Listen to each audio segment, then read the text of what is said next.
If you've ever wondered how barbecue smoked at barbecue restaurants, then voila, you're at the right spot.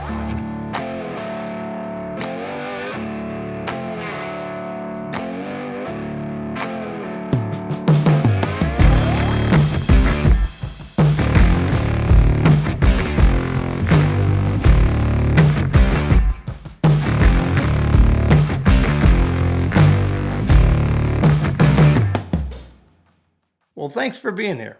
I don't think I've ever said this before, but this is a vlog about the people, the tools, and the technique of live fire cooking. Sometimes I cover the not so live fire cooking, but I try not to. If you're interested in opening a barbecue joint and you want to see what's available to cook with, then today's episode is going to be perfect. We're going to cover just about everything in the spectrum for commercial barbecue kitchens, at least on the cooker side.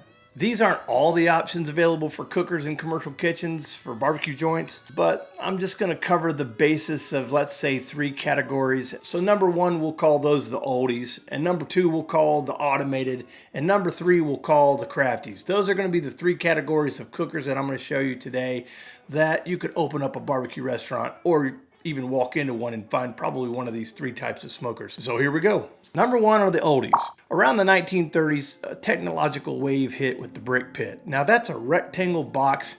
It was a true offset, and you stuck the firewood down in the hole below the chamber, which is where the meat was stored, and it would flow through the chamber and out the exit of the smokestack.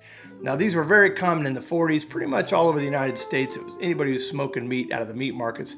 That was kind of the common way to do it. Now maybe I'm an old soul and I really love the simple and the authentic approach to barbecue, but there's really nothing that screams that more than a brick pit. I mean, just look at this room. It seems to evoke this setting that screams tasty barbecue, or at least it does to me.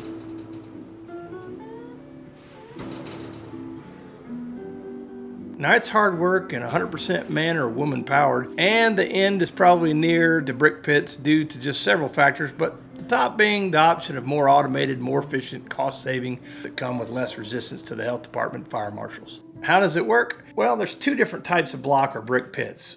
The first is a rectangle shaped pit that uses the offset method, or known as indirect, meaning that the firebox, or in this case of the brick pit, a hole where the fire and the coals live, is on one end, and then on the opposite end is a chimney which pulls the smoke and heat over the meat across in the rectangle chamber.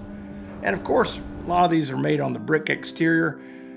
They have a fire brick on the interior. Brick pits can deliver outstanding barbecue because it's live fire and there's no assist other than humans. There's sadly very few still active in the barbecue restaurant scene today. The only ones I know of are in Eastern Carolina, and of course there's plenty down in Texas still. The type meat that's smoked is typically brisket, pork butt, turkey, ribs, chicken, and sausage.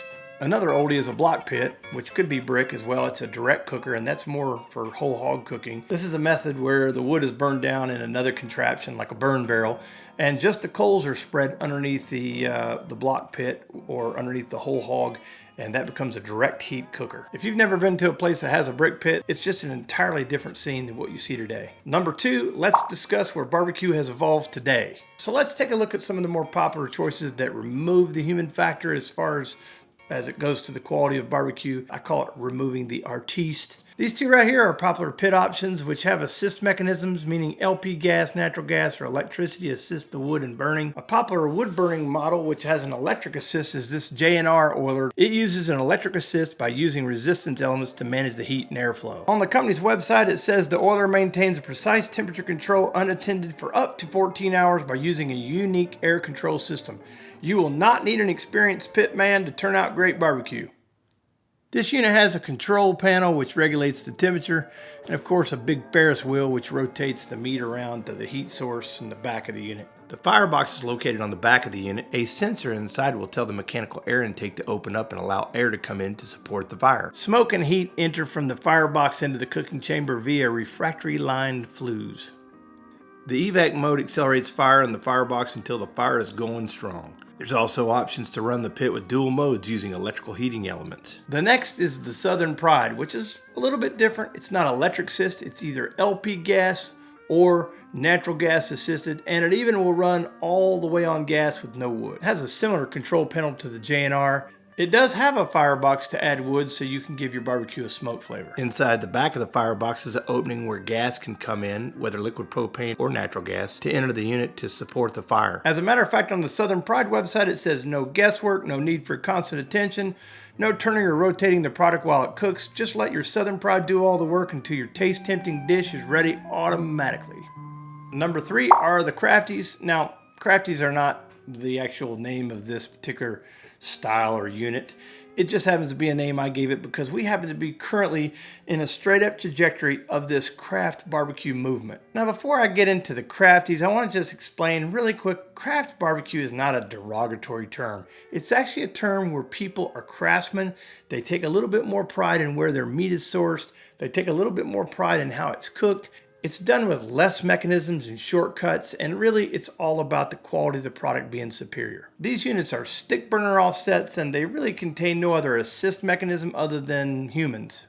It is a step backwards from the technology-driven smokers, which are unmanned during the cooking process, and the barbecue coming out of places that use the barrel offset smoker has not only reinvigorated the experience, it's upped the quality, causing mayhem in a lot of places with talented pit masters. It's often referred to as a Central Texas style smoker, made famous by Franklin Barbecue, but the barrel offset actually dates back into the early 1980s. Let's take a look at one. It's somewhat similar to the offset brick pit, except it's round and tubular, which make it more aerodynamic for the air and smoke to move through. It has a simple design of firebox mounted a little bit lower than the cooking chamber, and then on the opposite end, it has a smokestack that pulls the heat and smoke across the meat. But overall, they're pretty simple in design and function. Now, which one produces the best barbecue? Well, I'll leave that up to you. If you've never had the opportunity to go experience a barbecue joint that cooks with just live fire with no assist, then I highly recommend you do it. Go find a place that cooks with a block pit or a brick pit or a barrel smoker. I think it's going to be a really good experience for you, and you might like the barbecue. Hey, thanks for joining me. This is Qtorals, and follow us on Instagram at Qtorals, and I'll see you in the next video.